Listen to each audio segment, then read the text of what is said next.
I, 42M, have been married to my wife Pamela, 39F, for 6 years. We each have a child from previous relationships. My daughter Dorothy, 17F, and her son Ethan, 19M. I've always been laser-focused on saving for Dorothy's future. My own parents struggled financially when I was growing up, and I vowed to give my child a better start in life. When Dorothy was born, I was just 25 and working an entry-level job. Her mother, Jessica, and I weren't married, and our relationship was rocky. Despite the challenges, I opened a college savings account for Dorothy when she was just a month old. Those early years were tough. Jessica and I split up when Dorothy was 2, and I became a full-time single dad. I worked long hours at my main job and picked up weekend shifts bartending to make ends meet. Every month, no matter how tight money was, I put something into Dorothy's college fund. Sometimes it was only $20, but I was determined to keep it growing. As Dorothy got older, I explained to her why I was working so much. I wanted her to understand the value of education and planning for the future. We'd sit at the kitchen table counting the coins from my tip jar to add to her fund. It became our special ritual. By the time I met Pamela, when Dorothy was 11, there was a substantial amount saved up. Pamela was impressed by my financial discipline. She told me about her own struggles with money. Her ex-husband had racked up a lot of debt in her name, leaving her in a precarious position when they divorced. Because of this, Pamela was wary of combining finances. We agreed to keep our money separate, which worked well for us. Pamela's son, Ethan, was 13 when we got married. He's a good kid, but we've never quite clicked the way I'd hoped. He has a close relationship with his dad, who he sees every other weekend. I've always felt more like a friendly uncle to Ethan than a stepfather. Still, I've tried to be supportive and include him in family activities. Over the years, I noticed that Pamela wasn't really saving for Ethan's future. She makes good money as a real estate agent, but she tends to spend it on designer clothes, fancy vacations, and redecorating the house. I gently suggested a few times that she might want to start a college fund for Ethan, but she always brushed it off, saying there was plenty of time. Dorothy is graduating high school next year and starting to look at colleges. She's always been an exceptional student, taking AP classes, involved in multiple extracurriculars, and volunteering at the local animal shelter. Her hard work has paid off, and she's been accepted to several prestigious universities. Last week, I sat down with Dorothy to go over her college fund. I wanted her to understand exactly what resources she had available as she made her decision. When I showed her the balance, her eyes went wide. "Dad, is this real?" she asked. I nodded, feeling a surge of pride. There's enough to cover tuition and most living expenses at her top-choice school for all 4 years. Dorothy threw her arms around me, crying happy tears. "I can't believe you did this for me," she said. I got choked up too, remembering all those years of scrimping and saving. "You're worth every penny," I told her. That evening, I mentioned the conversation to Pamela over dinner. I was still riding high on Dorothy's excitement and wanted to share the moment, but Pamela's reaction caught me completely off guard. She got quiet for a moment, then said, "What about Ethan? How is he supposed to pay for college?" I was confused. "I thought you were handling Ethan's college plans," I said. Pamela shook her head. "I haven't really saved anything," she admitted. "I always thought we'd figure something out when the time came." Then she dropped a bombshell. "We should split Dorothy's fund between both kids," she said. "It's only fair." I was stunned. "That money is for Dorothy," I said firmly. "I've been saving it for her since before I even met you and Ethan." Pamela's eyes flashed with anger. "So you're saying you don't consider Ethan to be your child too? We're supposed to be a family?"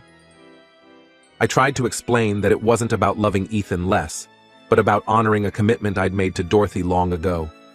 Pamela wasn't hearing it.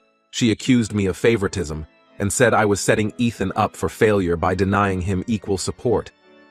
The argument escalated quickly. Pamela brought up every time she felt I'd treated Dorothy differently than Ethan, while I countered with examples of how I've tried to be a good stepfather. We went round and round until Ethan came home and heard us shouting. When he realized what we were fighting about, Ethan got upset too. He said he always suspected I didn't really consider him family, and this proved it. I tried to explain, but he stormed off to his room.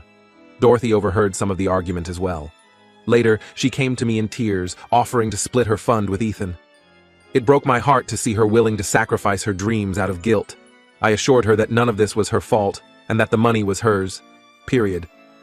Things have been incredibly tense at home since then.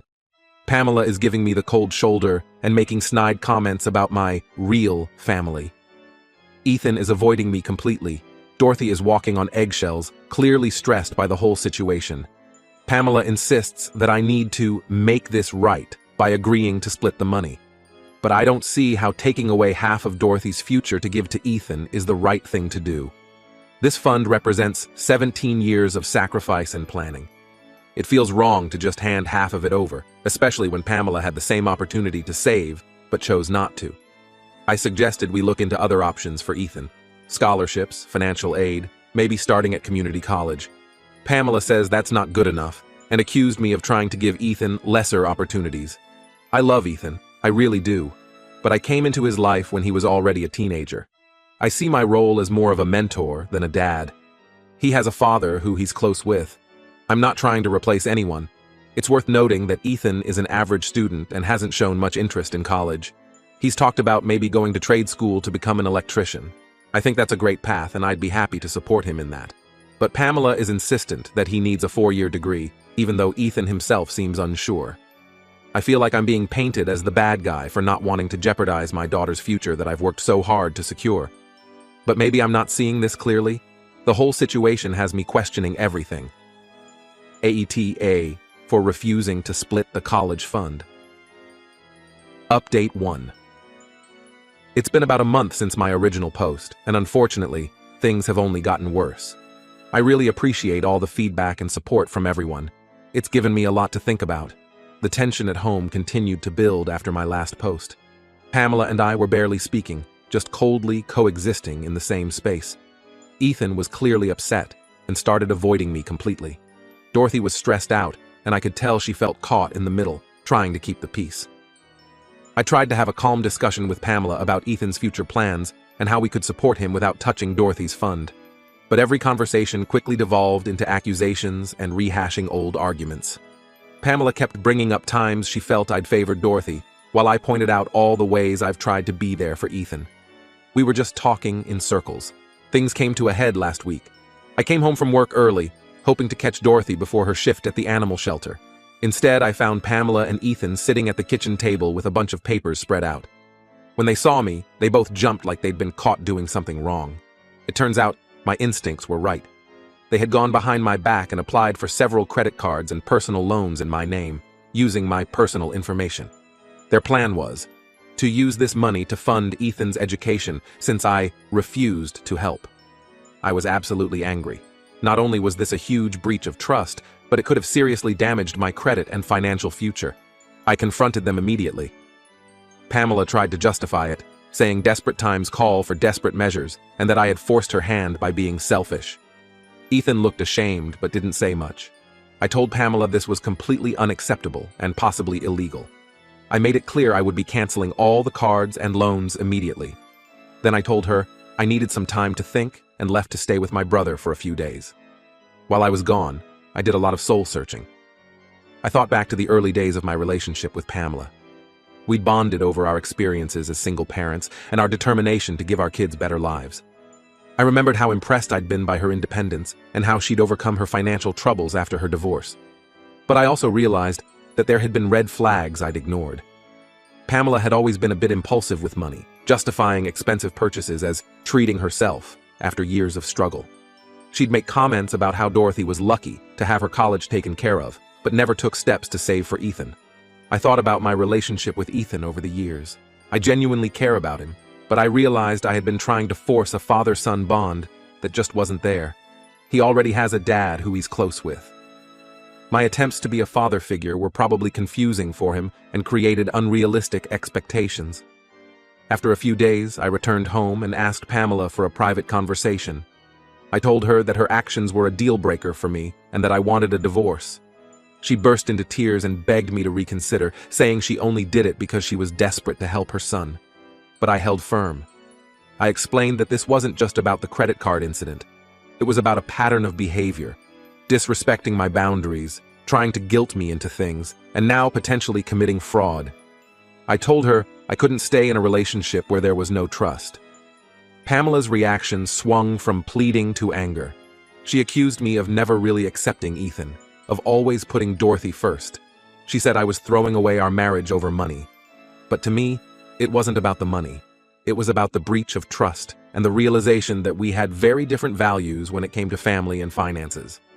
After our conversation, I sat down with Dorothy and Ethan separately to explain the situation. Dorothy was upset, but said she understood. She admitted that she had been uncomfortable with Pamela's behavior for a while, but hadn't wanted to cause problems. I assured her that none of this was her fault and that her college fund was safe.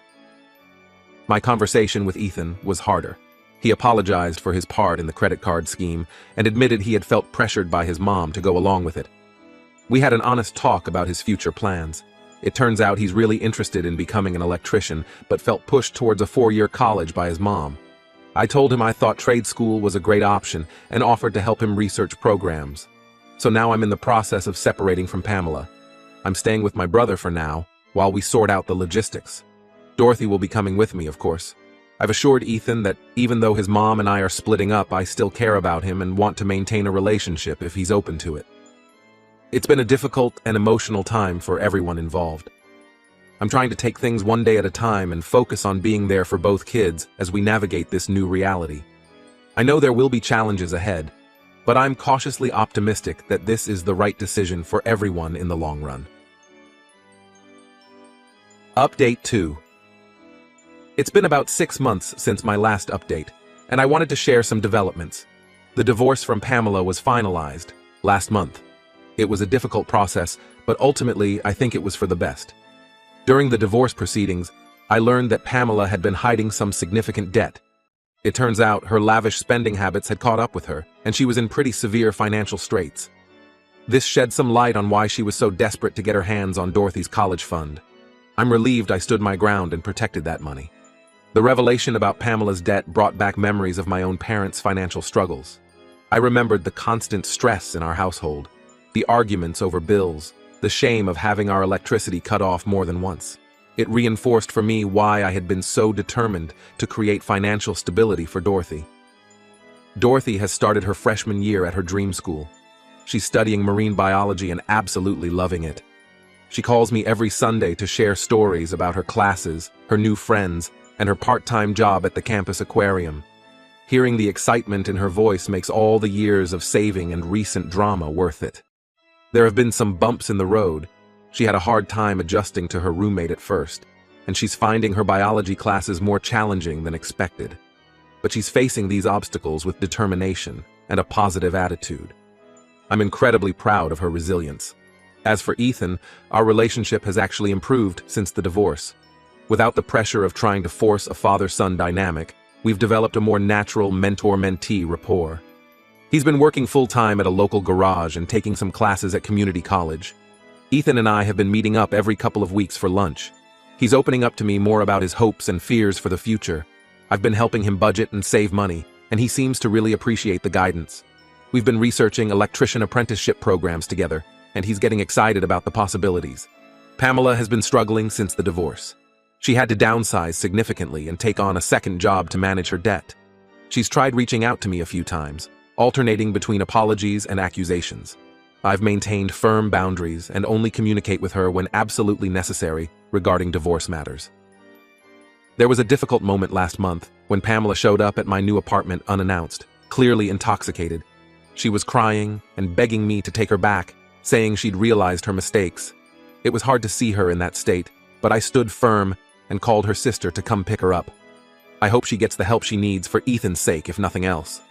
I've started dating again recently. Nothing serious yet, but it's nice to put myself out there. I met a woman named Rachel at a local book club. We've been on a few casual dates and enjoy each other's company. I'm being very cautious this time around, especially when it comes to blending families. Dorothy is my priority, and I won't let anyone compromise her well-being or future again. Speaking of Dorothy, she and Ethan have maintained a friendly relationship despite everything that happened. They text occasionally and even met up for coffee when Dorothy was home for fall break. It warms my heart to see them supporting each other. Overall, life has settled into a new normal. It's not always easy. There are still moments of tension and sadness, but I feel like I'm on the right path. I'm focused on being the best dad I can be to Dorothy and a supportive friend to Ethan. I'm also working on rebuilding my own life post-divorce, rediscovering old hobbies, and making new friends. The whole experience has really driven home the importance of open communication and shared values in a relationship. It's also reinforced my belief in the power of planning for the future and sticking to your principles, even when it's difficult. As I watch Dorothy thrive in college, I'm grateful that I trusted my instincts and protected her future.